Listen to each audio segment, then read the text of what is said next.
Okay, hi, so we're on page 3, and we're going to jump in with learning some of the terminology that we need to know for the guitar.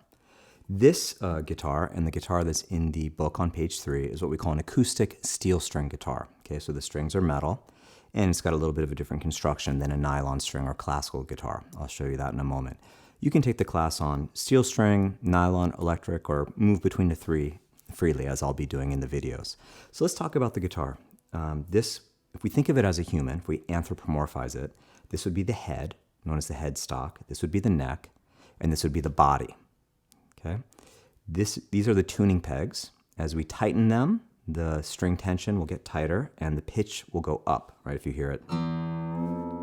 And as I loosen it, it'll go down. That's the way the string tension works.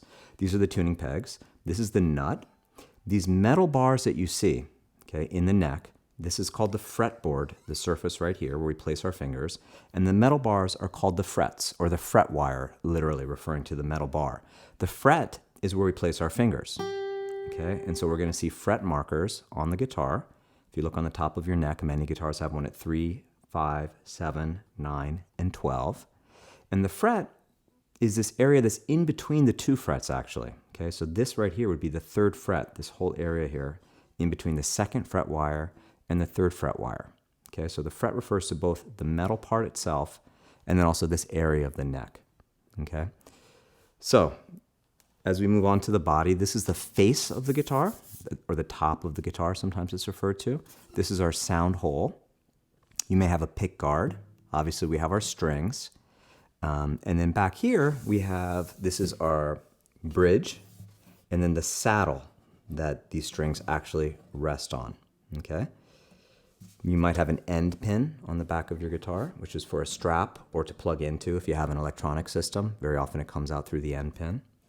And that's most of the terminology that's here on page 3. Let me show you a nylon string guitar as well. So the nylon string guitar is very often referred to as a classical or a Spanish guitar, but you can play any kind of music on it you like.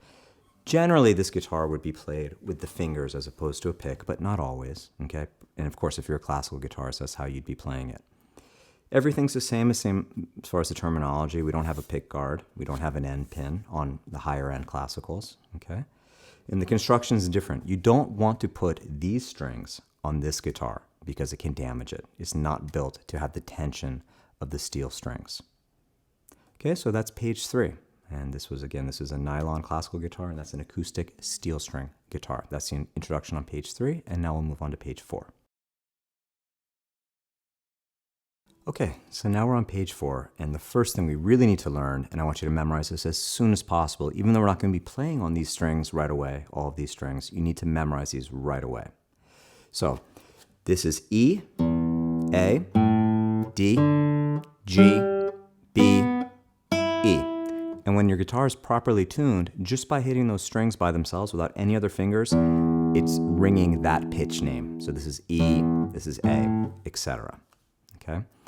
This is what we're going to call the low E string. Okay? Even though it's highest in altitude, you need to change your frame of reference. We're always going to be thinking of sound and tone.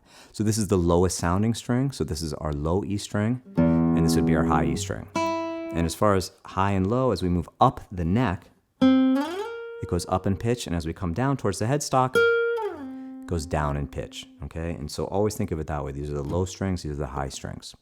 As far as memorizing the names, there's a number of mnemonic devices that you can use. In the book, I wrote, "Eat at Denny's, get beautiful eggs." Okay, and there's other ones as well. Some people say, Eddie ate dynamite, goodbye, Eddie. That's violent, I hate that one.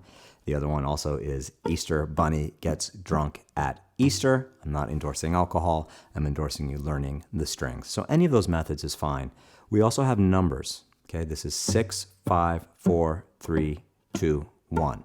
So throughout the semester, you're going to hear me saying, play the G string or go to the 4th fret on the D string. Okay, so for example, this is our D string, and the 4th fret, you'd count up 1, 2, 3, 4. This would be the 4th fret on the D string.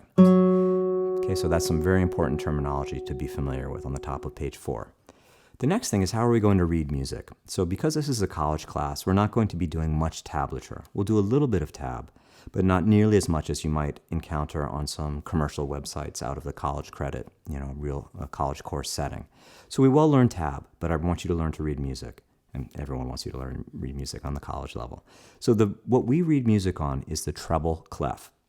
So if you look on page 4, you can see, you've probably seen this throughout your life. It's just something that we see in marketing or in imagery. You might see it on a coffee cup. That symbol, that's called the G clef or the treble clef, okay?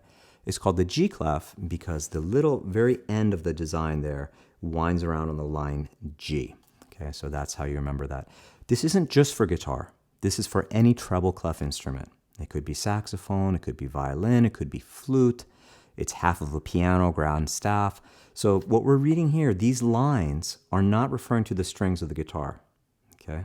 We only have 5 lines, okay? So the lines are, every good boy does fine, okay? Or every good boy deserves fudge. Some people used to teach that as well. So that means if the note head is bisected or cut in half by any one of those lines, right? It's laying on the line. The name of that pitch is the E, G, B, D, or F. Likewise, we have 4 spaces, okay? And the spaces spell face, F-A-C-E. Now, when you put these two systems together of every good boy does fine and face, you'll see that it goes right up through our alphabet, E, F, G, A, B, C, D, E, F. Okay, our musical alphabet does not include an H or an I or a J. Anything beyond that is from A to G. We'll get into that later. But that's the way the system works. You'll notice I also mentioned in the box to the right of the treble clef lines that sometimes you'll see the stem, which is the line that's coming off of the note head. That's explained on the bottom of the page. I'll get there in a second.